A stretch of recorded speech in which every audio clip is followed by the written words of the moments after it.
नमस्कार दोस्तों। मैं मनीष शर्मा आपके अपने ऑनलाइन प्लेटफॉर्म कौटिल्य विधि पर आप सभी का स्वागत करता हूं। जैसा कि आप जानते हैं, हमारी टीम के द्वारा एक बहुत अच्छी सीरीज चलाई जा रही है जिसका नाम है मैं भारत का प्रधानमंत्री। मैं भारत का प्रधानमंत्री में आज एपिसोड नंबर 7 है। इससे पहले जितने भी भारत में प्राइम मिनिस्टर बने उनके बारे में क्या तिकड़मबाजी रही, कैसे आए, उन सब के बारे में हम डिटेल में बात कर चुके हैं। आशा है आप सबको ये बहुत पसंद आया होगा। इसी सीरीज में आज का 7वां एपिसोड लेकर मैं तुम्हारे सामने हूं। आज हम बात करेंगे भारत के सबसे युवा प्रधानमंत्री राजीव गांधी जी के बारे में। राजीव गांधी को भारत में एक प्रकार से कंप्यूटर का जनक कहा जाता है। जिस समय इंदिरा गांधी की मृत्यु हुई तो मृत्यु होने के बाद राजीव गांधी को प्राइम मिनिस्टर बनाया गया था।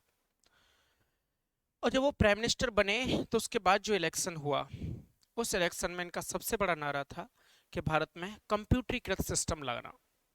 और इस नारे ने एक अलग ही व्यवस्था देश में बना दी कि चाहे वो इंदिरा गांधी रही, चाहे नेहरू जी रहे या और कोई भी नेता रहे, उनमें सबसे ज्यादा सीट प्राप्त करने में, अगर सबसे ज्यादा सीट किसी ने प्राप्त की तो वो राजीव गांधी थे। यानी कांग्रेस को एक नया चेहरा ही नहीं, इन्हें मिस्टर क्लीन कहा जाता था। भारत में कंप्यूटरीकृत ही नहीं, महिलाओं के लिए भी एक विशेष प्रावधान करने वाले व्यक्ति राजीव गांधी हुआ करते थे। करते हैं आज डिटेल में बात। ऐसा नहीं है कि राजीव गांधी को सिर्फ मिस्टर क्लीन कहा जाएगा, इनके जीवन में भी बड़े उतार चढ़ाव तुम्हें देखने को मिलेंगे इन 5 वर्षों में, 1984 से 89 तक। जब ये प्रधानमंत्री बने राजीव गांधी की मृत्यु के बाद, तो राजीव गांधी की इंदिरा गांधी की मृत्यु के बाद जब राजीव गांधी प्राइम मिनिस्टर बने तो इंदिरा गांधी की जगह लेना बड़ा मुश्किल था। लेकिन एक व्यक्ति जब जाता है तो जगह तो भरी जाती है। वही काम राजीव गांधी ने किया। राजीव गांधी जब प्राइम मिनिस्टर बने तो 1984 से 85 तक सब ठीक चलता रहा, लेकिन तब इलेक्शन हुए तो ये बड़े बहुमत से जीत कर आए। तो कुछ अलग ही करने की मन में ठान ली थी।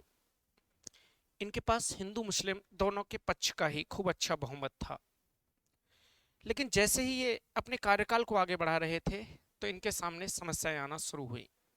उसी समस्या पर बात करते हैं तो आप जरा ध्यान से देखेंगे, ये देखिएगा।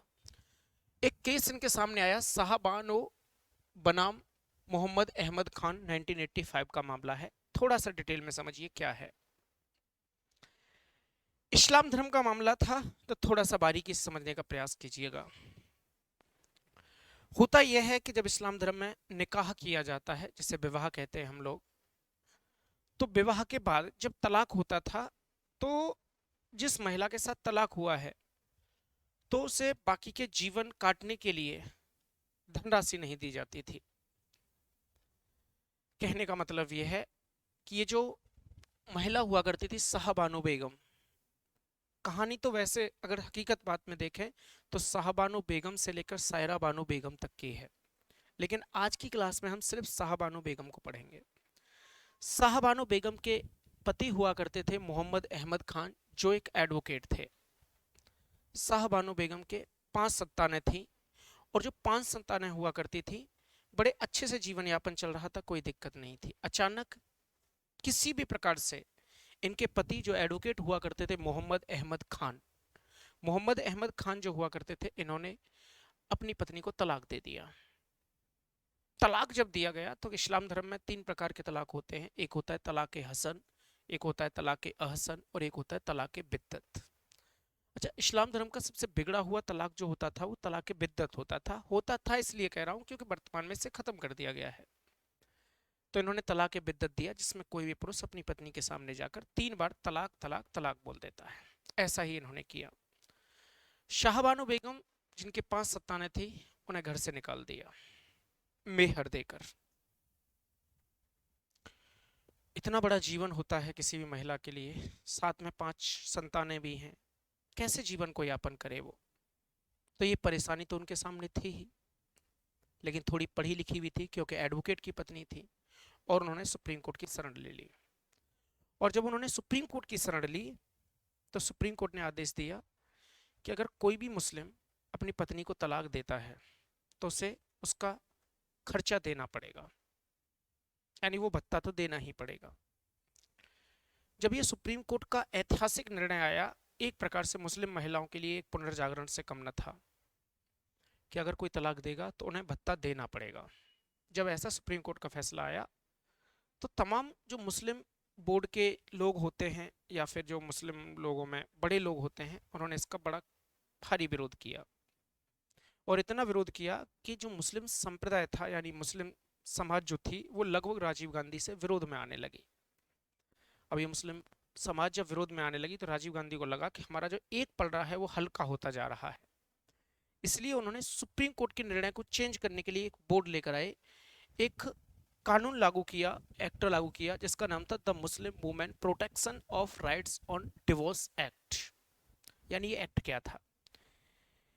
ये जो मुस्लिम पर्सनल लॉ बोर्ड होता है उसे संतुष्ट करने के लिए स्पेशली ये एक्ट लाया गया। जब ये एक्ट लाया गया तो इस एक्ट में क्या किया, ये बिल लोकसभा में लाया गया, लोकसभा से पास, राज्यसभा में लाया गया, राज्यसभा से पास, और राष्ट्रपति ने इस पर साइन कर दिया, यानी ये कानून बन गया। इसमें यह था, सिर्फ ये सुप्रीम कोर्ट के निर्णय को बदलने के लिए था। इसमें यह था कि अगर कोई भी मुस्लिम अपनी पत्नी को तलाक देता है तो इस तलाक के देने के बाद वह उससे 3 महीने तक भत्ता देगा, यानी कि जिस दिन तलाक हुआ है उससे 3 महीने तक भत्ता देगा। इसका मतलब यह है कि अगर वो 3 महीने तक भत्ता देगा, जबकि सुप्रीम कोर्ट ने जो भत्ता बांधा था जैसे हिंदू समाज में दिया जाता है ऐसे बांधा था कि लंबे समय तक, और ये एक्ट बना दिया जिससे सुप्रीम कोर्ट के हाथ बांध दिए गए और जो मुस्लिम लोग हुआ करते थे उन्हें खुश करने के लिए सब ठीक कर दिया। लेकिन दिक्कत ये हुई, अब हिंदुओं में गड़बड़ होने लगी। अब हिंदू इससे विरोध में हो गए कि राजीव गांधी विशेष रूप से मुसलमानों के लिए काम कर रहे हैं। आफत दोनों तरफ से थी, हिंदुओं को खुश करें कि मुसलमानों को, जबकि इसमें हिंदुओं का तो कोई दिक्कत नहीं थी, क्योंकि जो कुछ हो रहा है वो मुस्लिम महिलाओं के साथ हो रहा है या मुस्लिम समाज के लिए हो रहा है। लेकिन ये हिंदू महिलाओं के, हिंदू लोगों को भी ऐसा लगने लगा। लेकिन एक घटना क्या हुई उसे जरा ध्यान से समझिएगा। एक घटना ये हुई कि उसी समय तमाम हिंदू धर्म के जो लोग हुआ करते थे, चाहे वो संघ के लोग हों, आरएसएस के लोग, वो बाबरी मस्जिद को लेकर विवादों में थे। बाबरी मस्जिद के बारे में थोड़ी सी बात करते हैं। बाबरी मस्जिद का निर्माण 1928 में बाबर के एक सेनापति था मीर बाकी, उसने कराया था। हिंदू समाज के लोग मानते थे कि जहां बाबरी मस्जिद है वहां रामलला का जन्म हुआ था, तो वहां पर कुल मिलाकर ताला लगा हुआ था। और अयोध्या का ही एक सेशनल कोर्ट था, यानी हम कह सकते हैं एक डिस्ट्रिक्ट कोर्ट, उसने आदेश दिया कि इस ताले को खुलवा दिया जाए। और जैसे ही उस दिन वो ताला खुला, राम मंदिर का पहला ताला खुलने का श्रेय राजीव गांधी को जाता है, जबकि राजीव गांधी उन दिनों भारत में और नहीं थे, विदेश यात्रा पर थे। जैसे ही राम मंदिर का ताला खुला, ताला खुलने से भारत में एक प्रकार से संप्रदाय ने जन्म ले लिया, क्योंकि मुस्लिम धर्म के लोग मानते थे कि जहां बाबरी मस्जिद है वो बाबरी मस्जिद वही रहनी चाहिए, यहां पूजा नहीं होनी चाहिए। वही हिंदू धर्म के लिए ताला खुल गया था, और ताला खुलने के बाद हुआ ये था कि अब यहां पर पूजा होने लगी थी। राजीव गांधी का प्राइम मिनिस्टर का जो कार्यकाल है वो ज्यादातर हिंदू मुस्लिम के विवादों में ज्यादा ही रहा, हद से ज्यादा रहा। और हुआ ये कि आप देख सकते हैं, यह शासकीय भूमि है और प्रवेश निषेध है। इसका मतलब है कि यहाँ पर पूजा पाठ बंद हुआ करता था, और उस दिन हुआ ये कि यहाँ पर ताला खोल दिया गया। जैसे ताला खोला तो हिंदू धर्म के तमाम लोग यहाँ पूजा करने लगे। इस सेशन कोर्ट के निर्णय को चैलेंज किया गया हाई कोर्ट में, और हाई कोर्ट के निर्णय को चैलेंज किया गया सुप्रीम कोर्ट में। यानी कि आज जो राम मंदिर बना है, इसकी शुरुआत जो होती है वो राजीव गांधी के समय से होती है, ताला खुलने से। अब मुसलमानों को ऐसा लगने लगा कि राजीव गांधी ने जो हमारे लिए लॉ बनाया था, एक्ट बनाया था, डिवोर्स वाला एक्ट बनाया था, उससे हिंदू नाराज हो गए थे, और हिंदुओं को खुश करने के लिए ये ताला खोला गया है। समस्याएं बढ़ने लगी राजीव गांधी की। अब वो हिंदू मुस्लिम विवाद में इतना फंसते जा रहे थे, इतना फंसते जा रहे थे। मैं यहाँ बाबरी मस्जिद की बात नहीं कर रहा, या राम मंदिर की बात नहीं कर रही, उसके लिए एक स्पेशल वीडियो आएगा, कैसे किन चरणों में राम मंदिर की स्थापना हुई, और उससे पहले इसके क्या विवादित रहे, और माननीय उच्चतम न्यायालय के क्या निर्णय रहे, और कितनी संवैधानिक पीठ में लोग बैठे थे, उसके बारे में बाद में बात करेंगे। यानी राजीव गांधी फंसते जा रहे थे, उनका बुरा हाल होता जा रहा था। वो किसी एक विशेष धर्म के हो नहीं सकते थे और सभी धर्मों को साथ लेकर चल नहीं पा रहे थे। उस समय उनके एक सहयोगी हुआ करते थे, वित्त मंत्री थे, जिनका नाम था वीपी सिंह, विश्वनाथ प्रताप सिंह। विश्वनाथ प्रताप सिंह को राजनीति में लाने का सबसे मुख्य काम था राजीव गांधी के भाई संजय गांधी का। वो उत्तर प्रदेश के सीएम भी रहे और उन्हें सेंट्रल तक पहुंचाया, और बड़े अच्छे आदमी हुआ करते थे। उस समय वो फाइनेंस मिनिस्टर थे राजीव गांधी के समय। क्यों इसलिए मैं बता रहा हूं, क्योंकि आने वाले जो अगला एपिसोड, इसी एपिसोड में जो अगली स्लाइड आने वाली है, उसमें उनका बहुत बड़ा काम है। जैसे हम देखते हैं क्या है ये दिन राजीव गांधी के लिए। अगर उनसे पूछा जाए कि उनकी जिंदगी का सबसे बेकार दिन कौन सा है, तो वो ये दिन है, 16 अप्रैल 1987 का। एक बहुत बड़ा घोटाला हुआ था जिसे हम बोफोर्स घोटाले के नाम से जानते हैं। बोफोर्स घोटाला 16 अप्रैल 1987 को। क्या है ये घोटाला, इसे जरा ध्यान से समझिए। 1986 में हमने तोफ खरीदी थी भारत सरकार के द्वारा। जब ये तोफ खरीदी गई तो बहुत से लोग इसके मध्य में थे, बिचौलिया थे। 16 अप्रैल 1987 को ही ये खबर रेडियो पर आती है कि जो तोफ खरीदी गई है उसमें बहुत बड़ा घोटाला हुआ है। लगभग सोचकर देखिएगा, उस समय का 60 लाख रुपए का घोटाला हुआ है, बोफोर्स घोटाला। अब जब प्राइम मिनिस्टर राजीव गांधी हैं, आप हेड हैं, तो नाम भी आप ही का आना था। बोफोर्स घोटाला का जब पूरे भारत में फैली बात, तो पूरे भारत में राजीव गांधी, जिन्हें मिस्टर क्लीन कहा जाता था, इन पर धीरे धीरे आरोप साबित होने लगे। बोफोर्स घोटाले की न्यूज भारत में फैलती उससे पहले बीपी सिंह को पता चल गया था, और बीपी सिंह ने खुद मुलाकात करनी चाहिए राजीव गांधी से और कहा कि ये बोफोर्स घोटाले की खबरें आ रही हैं, अभी भारत में नहीं फैली, इसमें क्या है आप क्लीन करिए, इस बात को बिल्कुल क्लियर करिएगा। लेकिन राजीव गांधी पता नहीं क्यों बीपी सिंह से चिढ़ने लग गए थे और उन्हें वित्त मंत्री पद से हटा दिया और उन्हें रक्षा मंत्री बना दिया। ये बात उन्होंने पहले ही बता दी थी। ये बोफोर्स घोटाला 16 अप्रैल 1987 को भारत में होता है। ये खबर जैसे ही पूरे भारत में फैली तो राजीव गांधी की जो ईमानदारी थी उस पर प्रश्न चिन्ह लगने लग गया था। ये इतना बड़ा घोटाला हुआ करता था क्योंकि राजीव गांधी के बिल्कुल करीबी थे और इटली के ही रहने वाले थे, जिनका नाम था क्वात्रोकी। इनका नाम था क्वात्रोकी, जो भारत में रहते थे लेकिन राजीव गांधी के बड़े निकट थे और इटली से ही संबंध हुआ करता था। और जब बोफोर्स घोटाले की न्यूज फैली तो क्वात्रोकी इंडिया छोड़कर भाग गए। तो विपक्ष का तो पूरा मतलब यही था, क्योंकि इस डील के सबसे प्रमुख व्यक्ति क्वात्रोकी हुआ करते थे, तो ये निश्चित हो गया था कि क्वात्रोकी ने घोटाला किया है। और इतना बड़ा घोटाला, विपक्ष ने तो इतनी तक आवाज उठाई कि हमारे जवानों के साथ गलत किया जा रहा है। अगर जवान जब युद्ध लड़ेगा और तोप लेकर जाएगा, जब इतना % घोटाला हुआ है और इतना घोटाला हुआ है, तो आप सीधा सा मतलब समझ लीजिएगा कि अगर ये घोटाला इतना बड़ा हुआ है तो जब युद्ध होगा तो उसमें तोप शायद नकली ना हो, यानी वो काम ही ना करें। तो ये तो भारतीय सैनिकों के साथ बड़ी बेईमानी होगी। वो युद्ध लड़ने के लिए वहां जाएंगे, तोप चलेगी नहीं, तो फिर जो दूसरी सेना है वो तो अपना आक्रामक रुख अपनाएगी और भारतीयों पर हमला करेगी। इसको लेकर बड़ा विवाद पूरे भारत में चल रहा था। यानी विवाद इतना बढ़ गया कि भारत सरकार को मजबूरन एक्शन में आना पड़ा और उसे एक कमेटी का गठन करना पड़ा, जिस कमेटी का गठन हुआ 1987 में, जिसे बोलते हैं हम जेपीसी। इसका मतलब होता है joint public committee. Joint parliamentary committee होता है, इसे हम बोलते हैं संयुक्त संसदीय समिति। संयुक्त संसदीय समिति, ये ज्वाइंट पार्लियामेंट्री कमेटी होती है, संयुक्त संसदीय समिति। आज तक भारत में जेपीसी का गठन 5 बार हुआ है, जितने भी बड़े बड़े घोटाले हुए हैं। जैसे पहली बार हो रहा है 1987 में, 1987 में। और इस जेपीसी के जो अध्यक्ष बनाए गए, वो वी शंकरानंद को बनाया गया। वी शंकरानंद को इसका अध्यक्ष बनाया गया। इसमें टोटल मेंबर जो हुआ करते थे वो 30 मेंबर थे। इसमें टोटल मेंबर्स की संख्या यानी कुल सदस्यों की संख्या 30 थी और ये संसदीय समिति थी। इस समिति का काम था कि जो घोटाला हुआ है उसके बारे में डिटेल में जानकारी प्राप्त करना और उस रिपोर्ट को लोगों के सामने जाहिर करना। संयुक्त संसदीय समिति का अब तक 5 बार गठन हुआ है और ये कोई बहुत बड़ा घोटाला जब देश में होता है, चाहे वो कोल्ड ड्रिंक्स को लेकर हो, चाहे वो 2G स्पेक्ट्रम घोटाला हो, चाहे वो स्कैम 1991-92 वाला हो, या कोई और घोटाला हो, इन बड़े घोटालों को लेकर ऐसी समितियों का गठन किया जाता है। इन समितियों को तदर्थ समिति भी कहा जाता है।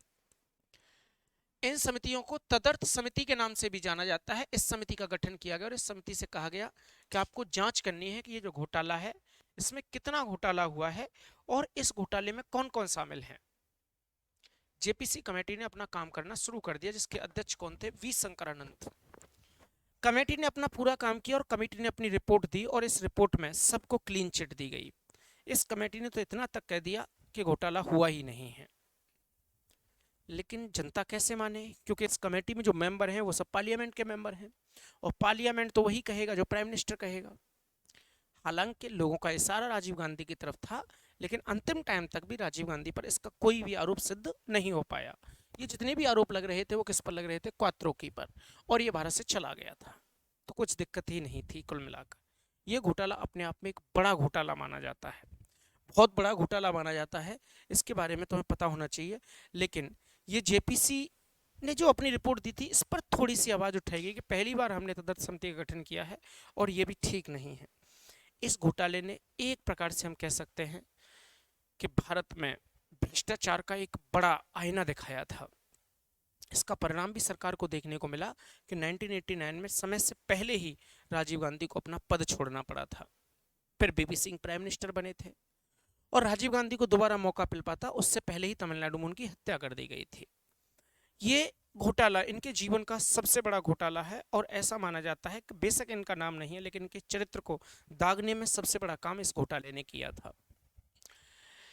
इसके अलावा राजीव गांधी के बारे में हम बहुत सी चीज़ों को जानते हैं कि राजीव गांधी को कंप्यूटर का जनक तो कहा ही जाता है। इसके अलावा Rajiv Gandhi local self governance के लिए भी बहुत बड़ा काम करने वाले थे।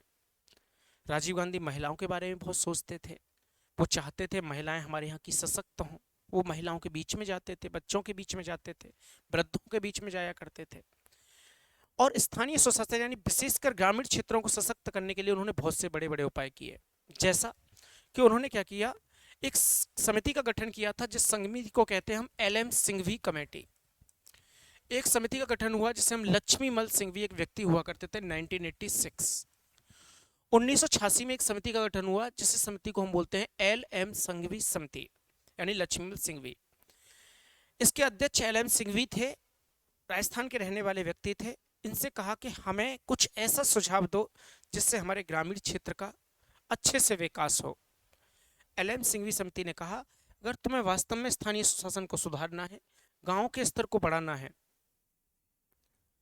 तो इन ग्रामीण क्षेत्रों को स्थानीय स्वशासन को कॉन्स्टिट्यूशनल स्टेटस दे दीजिए, यानी संवैधानिक दर्जा दे दीजिए। राजीव गांधी ने कहा संवैधानिक दर्जा दे रखा है क्योंकि पहले से ही आर्टिकल 40 अनुच्छेद 40 में ग्राम पंचायतों का गठन है। बोले नहीं, ये आर्टिकल 40 तो डीपीएसपी के अंतर्गत आता है और डीपीएसपी में तो राज्य की मर्जी है, करे करे ना करे। आप उन्हें एक ऐसा दर्जा दीजिए कि जबरन जरूरी है कि राज्य हर गांव में इलेक्शन कराएगा ही कराएगा। राजीव गांधी की समझ में आ गया था कि अगर संवैधानिक दर्जा दिया जाएगा तो ही गांव का विकास हो सकता है।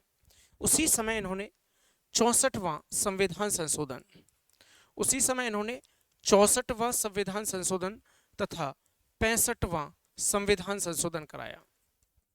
64वां संविधान संशोधन और 65वां संविधान संशोधन, दो संशोधन राजीव गांधी जी के द्वारा सदन में लाए गए। 64वां और 65वां संविधान संशोधन 1989 में सदन में यानी हाउस में लाया गया था। जब ये हाउस में लाया गया तो 64वां और 65वां, 64वां ग्राम पंचायतों के लिए था और 65वां जो हुआ करता था, जो 65वां संविधान संशोधन था वो नगर पालिकाओं के लिए था। नगर पालिकाओं के लिए था। बिल लोकसभा में लाया गया 64वां और 65वां दोनों एक साथ। जैसे ही 64वां और 65वां लोकसभा में आया, बिल पास। इसके बाद बिल गया राज्यसभा में। जैसे ही बिल राज्यसभा में पहुंचा, राज्यसभा इस पर कोई भी निर्णय ले पाती उससे पहले ही लोकसभा का विघटन हो गया, यानी इनकी सरकार गिर गई। अब एक बात बताइएगा, कोई बिल लोकसभा से पास हो जाए और फिर राज्यसभा जाए और राज्यसभा उस पर कोई भी निर्णय ले पाए उससे पहले लोकसभा का विघटन हो जाए, तो बिल भी क्या हो जाता है, समाप्त माना जाता है। और यही इसके साथ हुआ था कि ये बिल लोकसभा तो पहुंच गया था और लोकसभा से पास भी हो गया था, पहुंच तो राज्यसभा भी गया था, लेकिन यहाँ पर इसका कोई निर्णय नहीं हुआ था। उससे पहले लोकसभा का विघटन हो गया। तो समझ लीजिए 64वां संविधान संशोधन तथा 65वां संविधान संशोधन दोनों के दोनों ही क्या हो गए, समाप्त। राजीव गांधी जी ने ये पहल तो कर दी थी कि वो ग्रामीणों के लिए, ग्राम पंचायत के लिए कम से कम संवैधानिक दर्जा तो देंगे, लेकिन वो दर्जा दे पाते उससे पहले ही उनकी सरकार गिर गई। जब उनकी सरकार गिर गई, दोबारा इलेक्शन होने थे, इलेक्शन की तैयारियां होने लगी। और जब इलेक्शन की तैयारियां होंगी तो राजीव गांधी जी उन दिनों प्रचार में लग रहे थे अपने अच्छे से। राजीव गांधी साउथ इंडिया में प्रचार के लिए गए तमिलनाडु। जैसे ही तमिलनाडु में गए, उस समय तमिलनाडु की सीएम जयललिता हुआ करती थी। जयललिता के 1000 बार मना करने पर सीएम नहीं, राजीव गांधी जी नहीं माने। जयललिता ने मना किया था कि प्राइम मिनिस्टर जी, आपके लिए शायद थोड़ा सा बुरा लगेगा आपको, लेकिन आपके खतरा है आपके लिए, यानी कि आपको यहां नहीं आना चाहिए, थोड़ा सा आतंकवाद का साया है। लेकिन राजीव गांधी ने कहा, जब मैं प्राइम मिनिस्टर हूं और प्राइम मिनिस्टर के पद से आया हूं, आने वाला प्राइम मिनिस्टर हो सकता हूं, एक प्राइम मिनिस्टर ही डरेगा तो कौन फिर सुरक्षित रहेगा। इसलिए तमिलनाडु गए। तमिलनाडु में गए, सभा को संबोधित कर रहे थे, हजारों लोग खड़े थे। तभी एक दादी निकल कर आती हैं, क्योंकि मैंने कहा महिलाओं के साथ बड़ा इनका अच्छा रुझान था, वो महिलाओं की स्थिति को बेहतर बनाना चाहते थे। जब सिक्योरिटी वाले उस महिला को रोकते हैं, उस दादी को रोकते हैं, तो सिक्योरिटी वालों से मना कर दिया जाता है कि इन्हें आने दीजिए। जैसे वो दादी आती हैं, दादी आकर गले जैसे ही लगती है, लेकिन वो जो दादी थी उनकी बॉडी में बॉम्ब था। कुछ उनके साथ के जो थे वो भीड़ में बैठे हुए थे। जैसे ही दादी राजीव गांधी से गले लगती हैं, वो रिमोट का बटन दबा देते हैं।